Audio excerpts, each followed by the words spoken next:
Hey, what's up guys, my name is Fox and welcome to my visual guide for the Legion raid boss Valtan. In this guide we're going to cover everything you need to know before attempting your first Valtan raid. I will be going over the Sidereals Mechanic, battle items, the core mechanics of the fight, and lastly over some random patterns you should be aware of.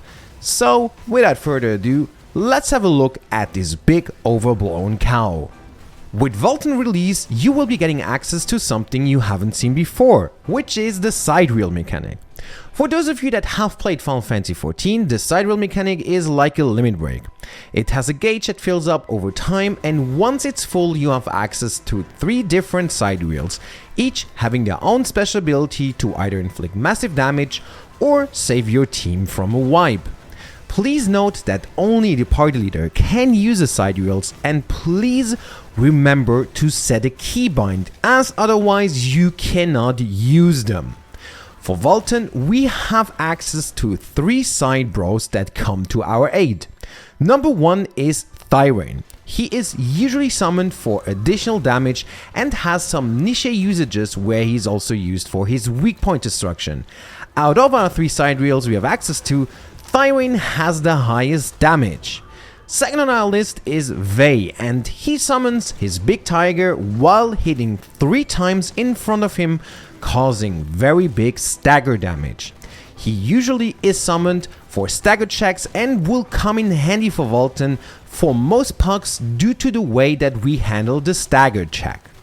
Lastly, we have Balthor, who summons a huge AoE that will, once it's triggered, give everyone inside of it a buff that makes them pretty much immune to everything. Very good usage to make some of the mechanics easier, and it will also be used by most pugs to cheese Valtan Phase 2 mechanics. The side raids will appear in future Legion raids, so make sure you get accustomed to using them so you too can lead your team to victory. Next up, we're going to talk about the battle item selection.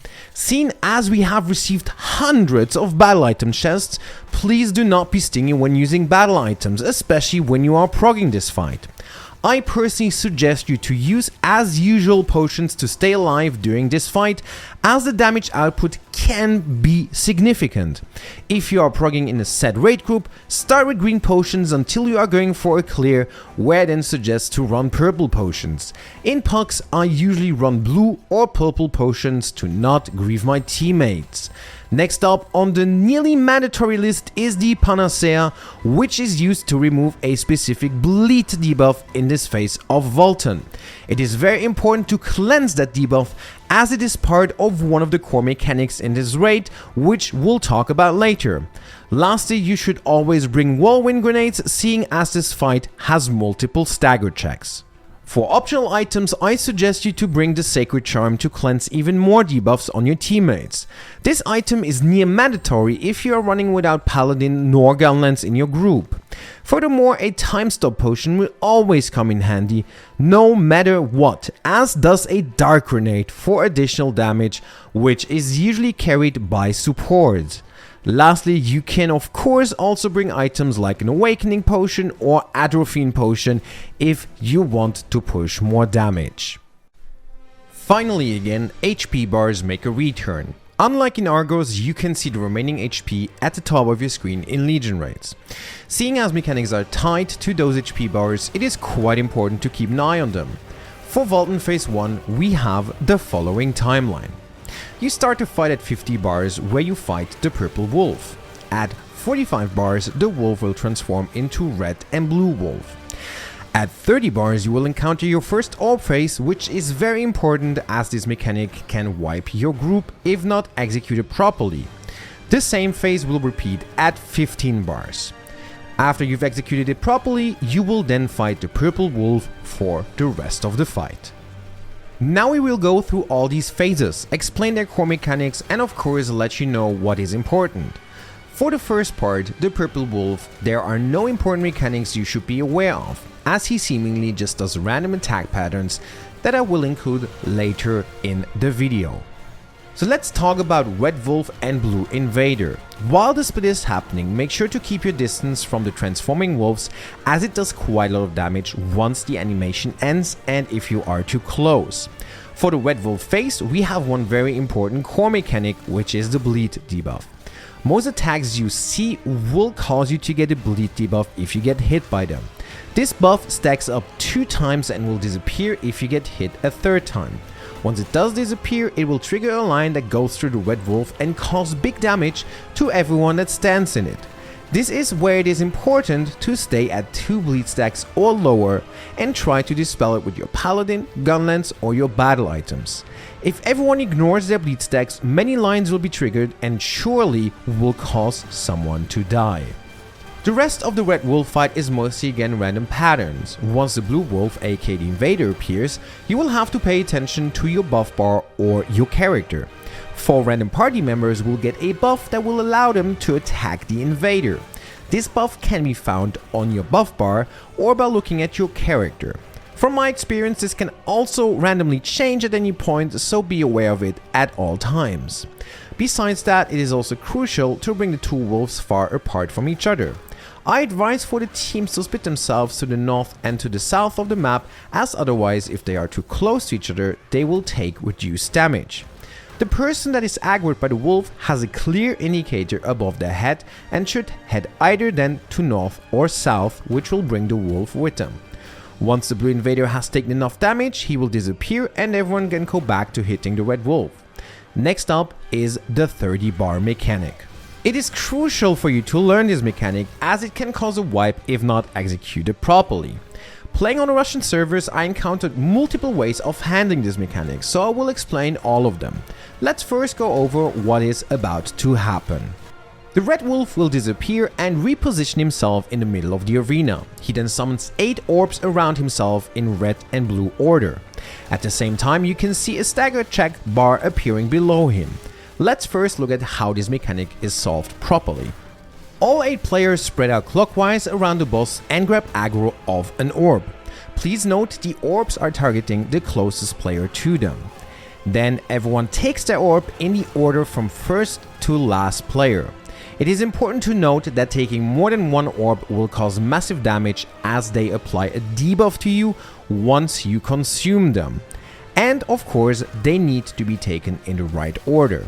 So again, in a perfect setting, everyone takes their orb in order as they should. Once the orb has been taken, you then head over to the Red Wolf and use high stagger skills to meet the stagger check. This basically is the OG strat that does not require you to have any sidereal up, because you should be able to meet the stagger check without issues. Usually this strat is not used in pugs but in pre-made parties to speed up the raid. Now that you know how the mechanic would be done properly, let's talk about the 2 Pug Strats that I encountered on Russia.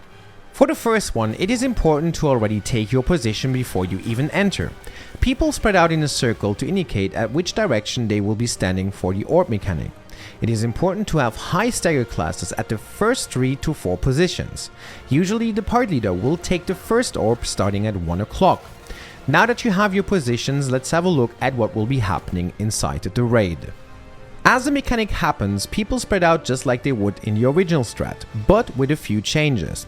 Usually only the first 3 to 4 people take their orb to make it easier and avoid any mistakes during this mechanic. The remaining 4 players just kite their orb until they disappear. The purpose of this is to make it easier for pugs to just run around like a headless chicken once they have picked up aggro from their orbs. Sometimes when trying to take an orb, you might not see if the person in front of you has taken it already, so you can just kite it in this case. In order to then also fulfill the stagger check that the Red Wolf presents to you, you use the sidereal way. As explained earlier, he has a lot of stagger to help you make it without issues. To sum up again, go to your clock position, party leader uses way once the stagger appears, and then the first 3 to 4 players pick up their orbs in order and then head over to the wolf to stagger it, while the remaining players simply kite their orbs until they disappear.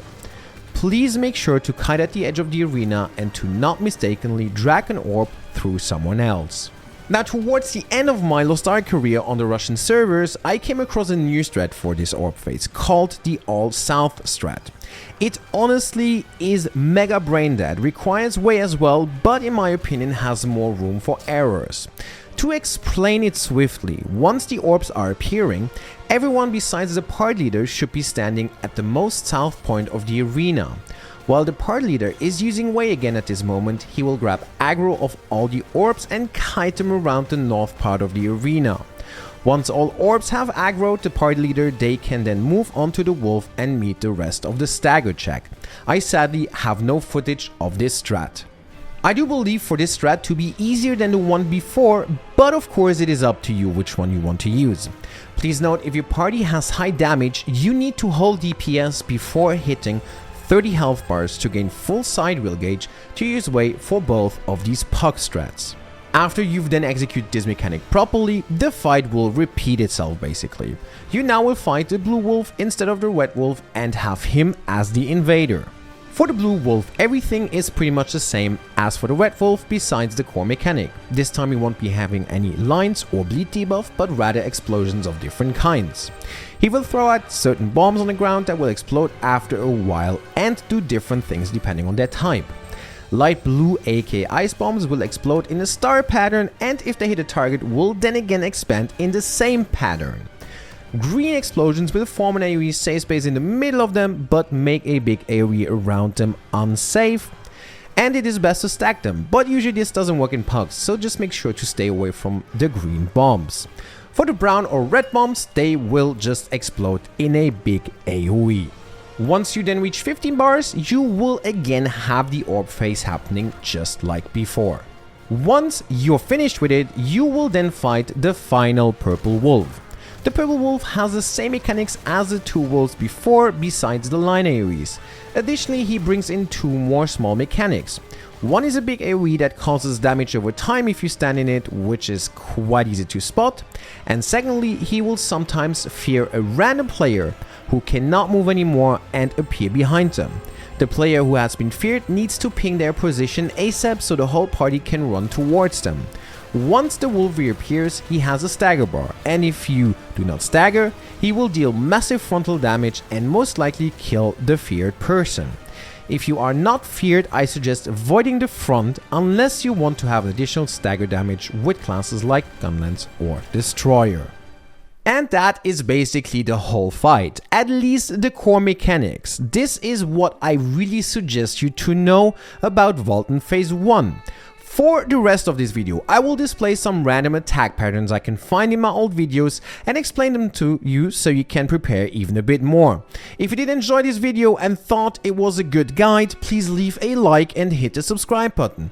If there's anything that is unclear, please feel free to leave a comment and I will try to reply as quickly as I can. Otherwise, as always, wishing you an amazing rest of your day wherever you live.